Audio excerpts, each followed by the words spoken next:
अच्छा वक्त उसी का होता है जो किसी का बुरा नहीं सोचते। ओम साईं राम। मेरे प्यारे साईं भक्तों, मैं आज आपके सामने अध्याय 24वां प्रारंभ करने जा रही हूँ, जिसका आप मन लगाकर श्रवण करें। अध्याय 24वां। श्री बाबा का हास्य विनोद, चने की लीला, सुदामा की कथा, आड़ा चिंचीकड़ और मौसी बाई की कथा, बाबा की भक्त परायणता। प्रारंभ। अगले अध्याय में अमुक अमुक विषयों का वर्णन होगा। ऐसा कहना एक प्रकार का अहंकार ही है। जब तक अहंकार गुरु चरणों में अर्पित न कर दिया जाए, तब तक सत्य स्वरूप की प्राप्ति संभव नहीं। यदि हम निराभिमान हो जाएं तो सफलता प्राप्त होना निश्चित ही है। श्री साईं बाबा की भक्ति करने से ऐहिक तथा आध्यात्मिक दोनों पदार्थों की प्राप्ति होती है और हम अपनी मूल प्रकृति में स्थिरता प्राप्त कर शांति और सुख के अधिकारी बन जाते हैं। अतः मुमुक्षुओं की चाहिए कि वे आदर सहित श्री साईं बाबा की लीलाओं का श्रवण कर उनका मनन करें। यदि वे इसी प्रकार प्रयत्न करते रहेंगे तो उन्हें अपने जीवन ध्येय तथा परमानंद की सहज ही प्राप्ति हो जाएगी। प्राय सभी लोगों की हास्य प्रिय होता है, परंतु स्वयं हास्य का पात्र कोई नहीं बनना चाहता। इस विषय में बाबा की पद्धति भी विचित्र थी। मनोविनोद जब भावपूर्ण होता तो अति मनोरंजक तथा शिक्षाप्रद होता था। इसलिए भक्तों को यदि स्वयं हास्य का पात्र बनना भी पड़ता था तो उन्हें उसमें कोई आपत्ति नहीं होती थी। श्री हेमांड पंत भी ऐसा एक अपना ही उदाहरण प्रस्तुत करते हैं। चना लीला। शिरडी में बाजार प्रति रविवार को लगता है। निकटवर्ती ग्रामों में लोग आकर वहां रास्तों पर दुकानें और लगाते और सौदा बेचते हैं। मध्याह्न के समय मस्जिद लोगों से ठसाठस भर जाया करती थी, परंतु रविवार के दिन तो लोगों की इतनी अधिक भीड़ होती थी कि प्राय दम ही घुटने लगता था। ऐसे ही एक इतवार के दिन श्री हेमांड पंत बाबा की चरण सेवा कर रहे थे। श्यामा बाबा के बाईं ओर व वामन राव बाबा के दाहिनी ओर थे। इस अवसर पर श्रीमान बूटी साहब और काका साहब दीक्षित भी वहां उपस्थित थे। तब श्यामा ने हंसकर आड़ा साहब से कहा कि देखो, तुम्हारे कोट की बाह पर कुछ चने लगे हुए हैं, ऐसा प्रतीत होता है। ऐसा कहकर श्यामा ने उनकी बाह स्पर्श की जहां कुछ चने के दाने मिले। जब हेमांड पंत ने अपनी बाईं कोहनी सीधी की तो चने के कुछ दाने लुढ़क कर नीचे भी गिर पड़े, जो उपस्थित लोगों ने बीन कर उठाए। बाबा को तो हास्य का विषय मिल गया और सभी आश्चर्यचकित होकर भांति भांति के अनुमान लगाने लगे, परंतु कोई भी यह जान न सका कि ये चने के दाने वहाँ आए कहाँ से और इतने समय तक उसमें कैसे फंसे रहे। इसका संतोषप्रद उत्तर किसी के पास न था, परंतु इस रहस्य का भेद जानने को हर कोई उत्सुक था। तब बाबा के कहने लगे कि इन महाशय आड़ा साहब को एकांत में खाने की बुरी आदत है। आज बाजार का दिन है और ये चने चबाते हुए ही यहाँ आए हैं। मैं तो इनकी आदतों से भली भांति परिचित हूँ और ये चने मेरे कथन की सत्यता के प्रमाण हैं। इसमें आश्चर्य की बात ही क्या है। हेमांड पंत बोले कि बाबा, मुझे कभी भी एकांत में खाने की आदत नहीं है। इस प्रकार मुझ पर दोषारोपण क्यों करते हैं? अभी तक मैंने शिरडी के बाजार के दर्शन भी नहीं किए तथा आज के दिन तो मैं भूल कर भी बाजार नहीं गया। तब उनके खाने की आदत तो दूर है। भोजन के समय भी जो मेरे निकट होते हैं उन्हें उसका उचित भाग दिए बिना मैं कभी भोजन ग्रहण नहीं करता। बाबा, तुम्हारा कथन सत्य है, परंतु जब तुम्हारे समीप ही कोई न हो तो तुम या हम कर ही क्या सकते हैं। अच्छा बताओ, क्या भोजन करने से पूर्व तुम्हें कभी मेरी स्मृति भी आती है? क्या मैं सदैव तुम्हारे साथ नहीं हूँ? फिर क्या तुम पहले ही मुझे ही अर्पण कर भोजन करते हो? शिक्षा। इस घटना द्वारा बाबा क्या शिक्षा प्रदान कर रहे हैं, थोड़ा इस ओर ध्यान देने की आवश्यकता है। इसका सारांश यह है कि इंद्रियां, मन और बुद्धि द्वारा पदार्थों का रसास्वादन करने के पूर्व बाबा का स्मरण करना चाहिए। उनका स्मरण ही अर्पण की एक विधि है। इंद्रियां विषय पदार्थों की चिंता किए बिना कभी नहीं रह सकती। इन पदार्थों के उपयोग से पूर्व ईश्वरा अर्पण कर देने से उनकी आसक्ति स्वभावतः नष्ट हो जाती है। इसी प्रकार समस्त इच्छाएं, क्रोध और तृष्णा आदि नष्ट हो जाती हैं। इसी प्रकार समस्त इच्छाएं, क्रोध और तृष्णा आदि कुवृत्तियों को पहले ईश्वरा अर्पण कर गुरु की ओर मोड़ देना चाहिए। यदि इसका नित्याभ्यास किया जाए तो परमेश्वर तुम्हारी कुवृत्तियों में दमन में सहायक होंगे। विषय के रसास्वादन के पूर्व वहाँ बाबा की उपस्थिति का ध्यान अवश्य रखना चाहिए। तब विषय उपभोग के उपयुक्त है या नहीं, यह प्रश्न उपस्थित हो जाएगा और आचरण में सुधार होगा। इसके फलस्वरूप गुरु प्रेम में वृद्धि होकर शुद्ध ज्ञान की प्राप्ति होगी। जब इस प्रकार ज्ञान की वृद्धि होती है तो दैहिक बुद्धि नष्ट हो चैतन्य घन में लीन हो जाती है।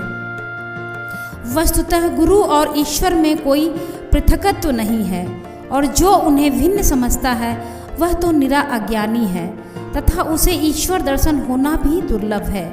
इसलिए समस्त भेदभाव को भूलकर गुरु और ईश्वर को अभिन्न समझना चाहिए।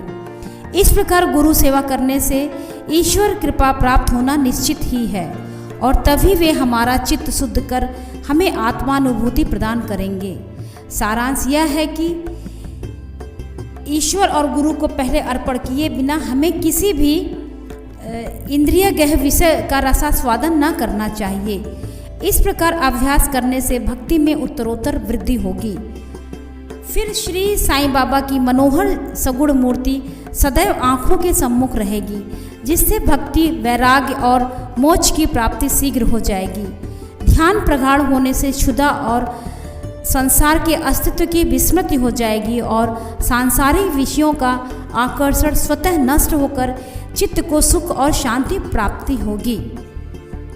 सुदामा की कथा।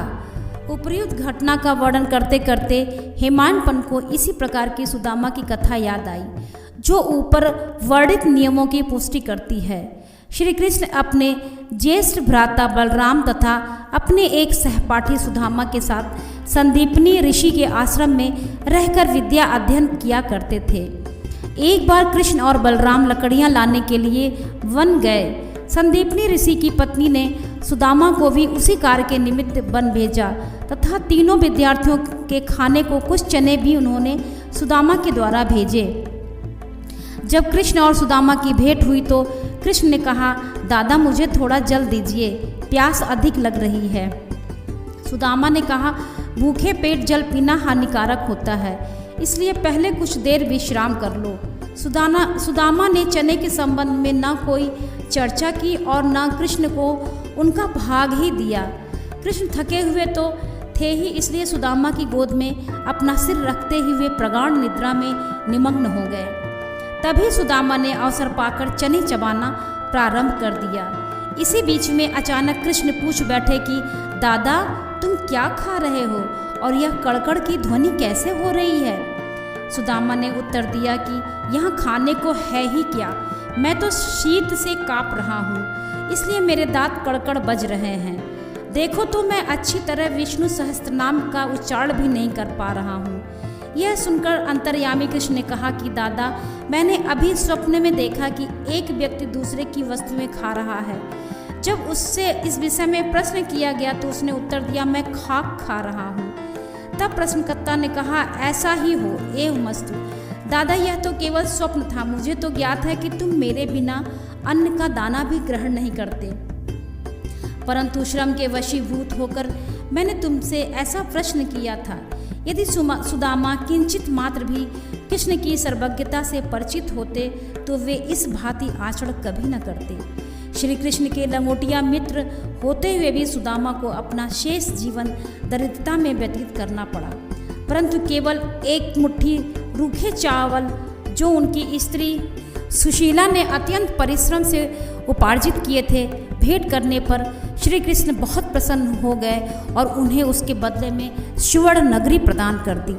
जो दूसरों को दिए बिना एकांत में खाते हैं, उन्हें इस कथा का सदैव स्मरण रखना चाहिए।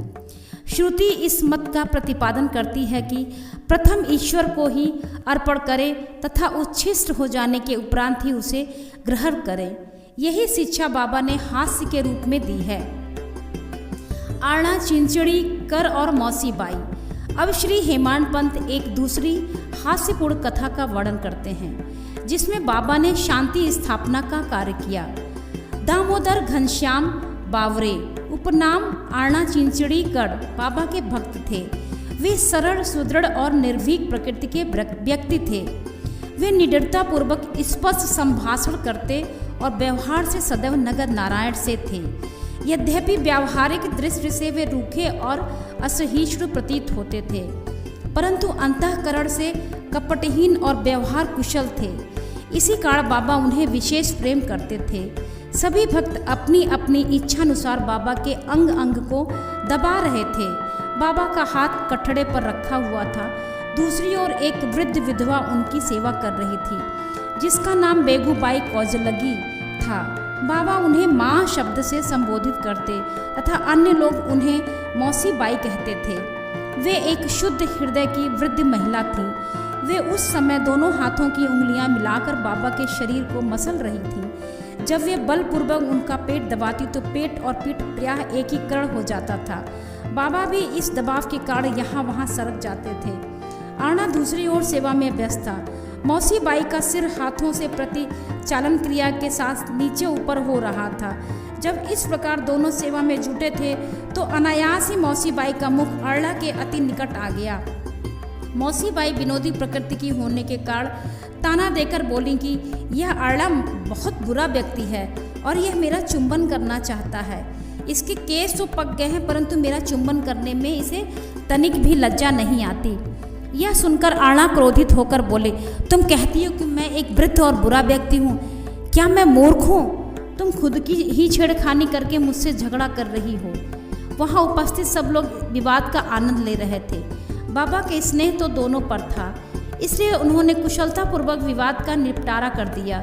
वे प्रेम पूर्वक बोले, अरे आरना, व्यर्थ ही क्यों झगड़ रहे हो? मेरी समझ में नहीं आता कि माँ का चुंबन करने में दोषी क्या है। बाबा के शब्दों को सुनकर दोनों शांत हो गए और सब उपस्थित लोग जी भरकर ठहाका मारकर बाबा के विनोद का आनंद लेने लगे। बाबा की भक्ति परायणता। बाबा भक्तों को उनकी इच्छानुसार ही सेवा करने दिया करते थे और इस विषय में किसी प्रकार का हस्तक्षेप उन्हें सहन न था।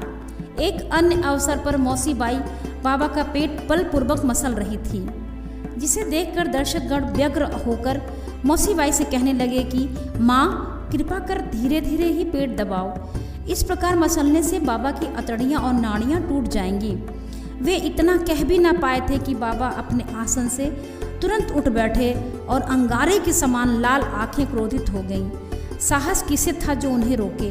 उन्होंने दोनों हाथों से सटके का एक छोर पकड़ नाभि में लगाया और दूसरा छोर जमीन पर रख उसे पेट में धक्का देने लगे।